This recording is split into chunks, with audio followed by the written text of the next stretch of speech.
Hello friends, Radhe Radhe, जय द्वारकाधीश, जय Mataji. Welcome back to Jignaba kitchen. तो फ्रेंड्स, जिज्ञाबा किचन में आज बनवा जई रह्यो छे खाटी केरीनो અથાણાનો મસાલો। तो तेना माटे मैं अहींया 100 ग्राम राईना कुरिया लई लीधा छे। जो फ्रेंड्स,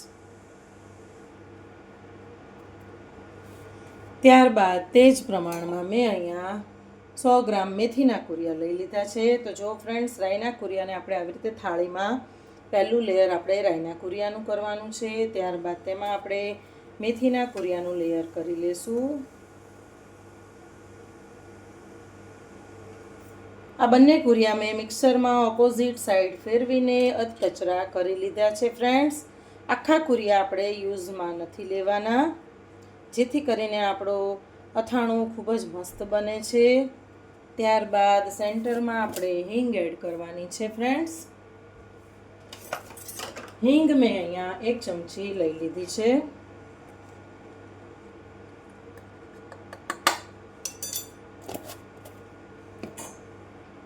તો ફ્રેન્ડ્સ, અહીંયા મેં 1 વાડકી જેટલું એટલે કે અંદાજે મેં 100 ગ્રામ જેટલું મરચું લઈ લીધું છે, કાશ્મીરી લાલ મરચું, 2 ચમચી હળદર। હવે આ બધું જ આપણે પહેલાં એનો તેલ નાખીને તેનો વઘાર કરી નાખશું અને ત્યારબાદ આપણે તેમાં બધા મસાલા ભેળવી લઈશું।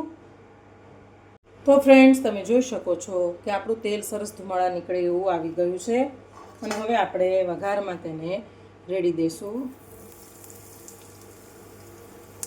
અને હવે થાળીને આપણે ઢાંકી દેવાની છે।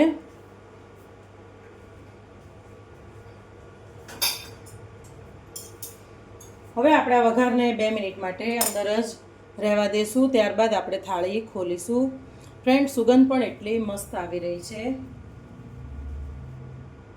તો ફ્રેન્ડ્સ, આપણું 2 મિનિટ થઈ ગયું છે। હવે ગરમ તેલમાં આપણે 2 ચમચી હળદર એડ કરી દઈશું, જેથી કરીને આપણી હળદર સરસ મિક્સ થઈ જાય।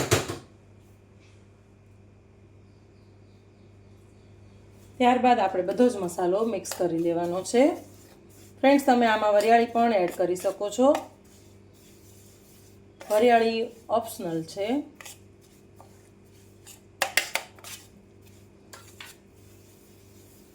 આપણે બધું હાથે આવી રીતે મિક્સ કરી લેવાનું છે, એટલે ગરમ તેલમાં જ આપણો મસાલો સરસ શેકાઈ જાય છે બધા કુરિયા।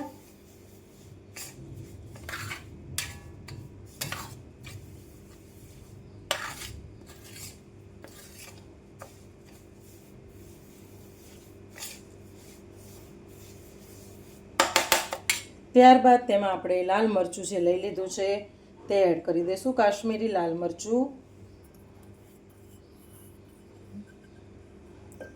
અને ત્યારબાદ તેમાં આપણે આ ખાટા અથાણાનો મસાલો છે એટલે એમાં તો ફ્રેન્ડ્સ, અહીંયા અચાર મસાલામાં મેં 5 થી 6 ચમચી જેટલું શેકેલું મીઠું એડ કરી દીધું છે અને બધું બરોબર મિક્સ કરી લીધું છે। તો ફ્રેન્ડ્સ, આપણો અચાર મસાલો રેડી થઈ ગયો છે। તો ફ્રેન્ડ્સ, તૈયાર છે આપણો અચાર મસાલો ખાટા અથાણાનો। તો તમે પણ આવી રીતે બનાવજો। બજાર કરતાં અડધી કિંમતમાં જ આપણો અચાર મસાલો બનીને રેડી થઈ જાય છે અને તેને તમે 12 મહિના સુધી સ્ટોર પણ કરી શકો છો। તો જરૂરથી તમે પણ ટ્રાય કરજો। અને હા ફ્રેન્ડ્સ, તમારે મારી જિજ્ઞાબા કિચનમાં કઈ હવે આગળની રેસીપી આવવાની છે તે જોવી હોય તો મારી ચેનલને લાઇક, શેર અને સબસ્ક્રાઈબ કરજો અને કોમેન્ટ કરવાનું પણ ભૂલતા નહીં।